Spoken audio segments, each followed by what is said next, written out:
Y no es verdad que el gobierno no va a aprovechar un poco, no va a politiquear necesariamente, pero va a agarrar los ingresos y va a tratar de manejarlo en una parte política. Eso lo harían todos los gobiernos, no importa de qué partido llegara. Pero después de las elecciones vamos a ver cómo, ya sin elecciones, el gobierno puede cumplir un poquito más con esos compromisos de recapitalización. Así es. Yo creo que el panorama está bastante definido con esta carta. Nosotros, analizándola bien y pormenorizadamente, podemos en ella encontrar respuestas a muchas inquietudes que pudieran haberse estado gestando con respecto a lo que iba a pasar en la economía dominicana en este año.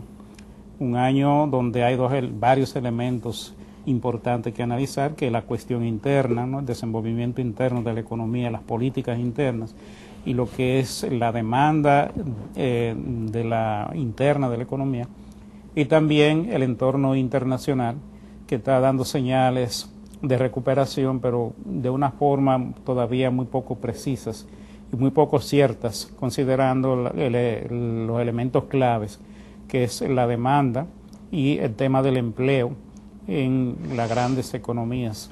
Estos elementos todavía no se sabe cómo se van a desenvolver, cómo van a ir dando respuesta y cómo van a ir respondiendo, si se quiere, a lo que son las inquietudes de los diferentes países, de los diferentes mercados, porque tenemos que estar claros, cuando las economías centrales, cuando las economías donde están el mayor mercado, tienen dificultades, de una u otra forma eso se refleja en las economías periféricas o en las economías que se relacionan con ellas. En el caso de nosotros somos una economía pequeña, una economía con muchísimas limitaciones internas de mercado.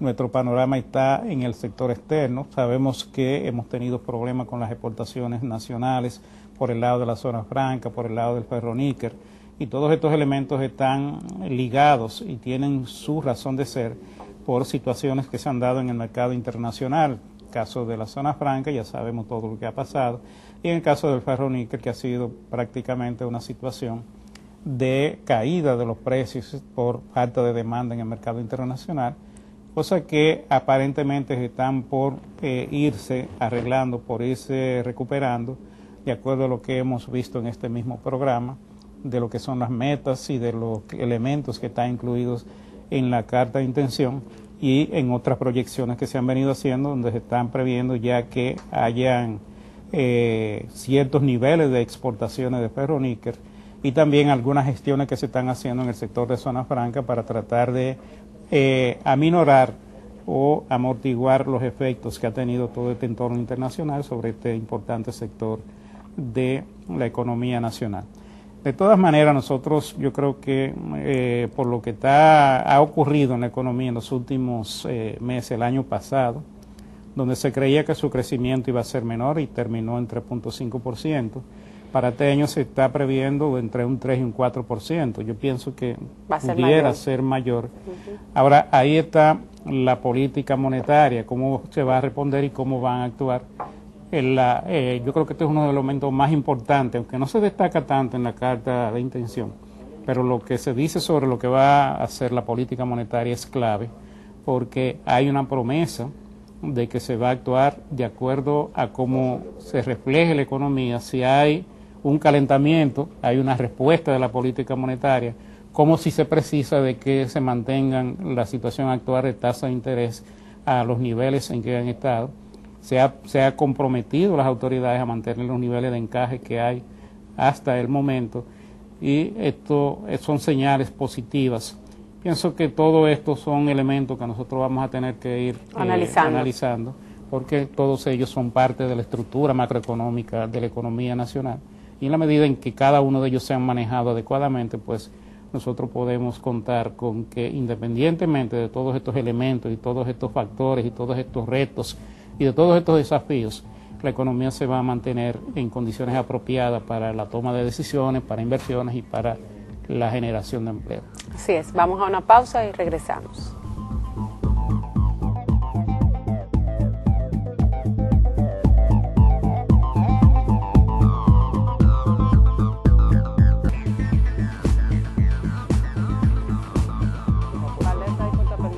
Esto una economía de mercado vigilada. Amigos y amigas, hemos estado comentando en el segmento anterior sobre la carta de intención. Vamos a darle la bienvenida al amigo Henry, pero queríamos comentar un caso también importante. Uno de los temas centrales de esta carta está sobre el ámbito del sector eléctrico.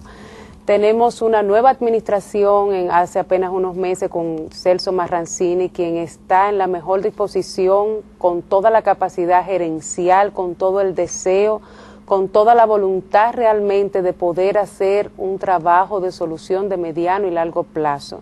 Pero se requiere el concurso de la voluntad política y del sector privado para que efectivamente se aborden los temas que convergen sobre el tema de la solución eléctrica. Hay que revisar los contratos de Madrid, hay que revisar los contratos. Para eso se necesitan negociaciones bilaterales.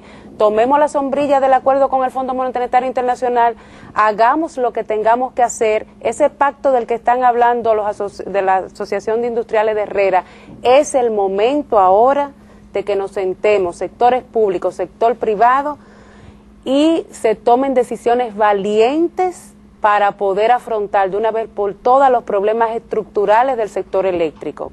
Hoy, como decía fuera de récord Ezequiel, pagamos 500 millones que se acumulan de atraso, pero ya dentro de 3 meses tenemos 300 millones más. O sea, no podemos con medias tintas ni con soluciones superficiales tratar de abordar un tema de la profundidad y la magnitud del sector eléctrico, vital para la competitividad, para el sector productivo, para la estabilidad económica en el mediano y largo plazo. Yo pienso que es un momento de hacer ese gran pacto, como dicen estos industriales, de buscar alternativas, de que el gobierno se empantalone y se tomen decisiones, y que el conflicto de interés de distintos sectores económicos, uno a favor, otro en contra, que están convergiendo sobre este tema, pues se desmonten y se pongan las cosas como deben ser. Sí, yo creo que ahí, Rosana, tú estás tocando el punto álgido de lo que va a pasar o no pasar con la economía dominicana de aquí a los próximos 2 o 3 años. Ya estamos viendo como precisamente el punto principal de incumplimiento es nuevamente el sistema eléctrico. Hemos hecho a mitad del año pasado 2 aumentos tarifarios que no fueron mínimos, fueron relativamente importantes, porque hubo un incremento entre un 8 y un 22%, dependiendo el nivel. Ya el mensaje está muy claro, va a haber este nuevo ajuste tarifario. Yo no quisiera pensar que nuevamente la única vía que se está persiguiendo para supuestamente arreglar el sector eléctrico sea nuevamente un aumento de la tarifa, porque todos sabemos que esto no es la forma de solucionar de forma perenne la situación eléctrica. Ha sido siempre el argumento en esta y en otras administraciones, y ahí el resultado está, aún con un excelente gerente, con la capacidad de Celso Marrancini, nuevamente en este programa, como cada vez que hemos tenido la oportunidad de hacerlo, un voto de confianza. Yo creo que hay que apostar, porque es la única apuesta posible al éxito de la gestión de Celso Marrancini, pero pensar también que Celso Marrancini no es un mago, o sea, no es Mandrake, o sea, no es Mandrake que se ha puesto en la CDE, y la mejor forma de apoyarlo es también a través de lo que tú dijiste.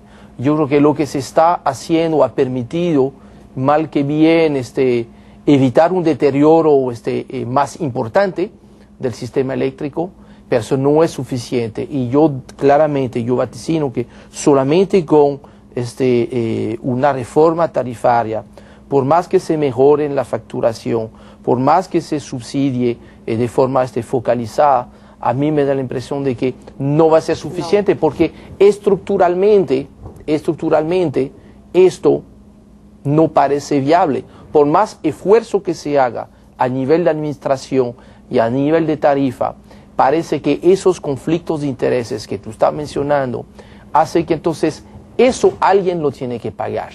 Entonces eso se está pagando hoy en día con tarifa alta, se está pagando con falta de competitividad,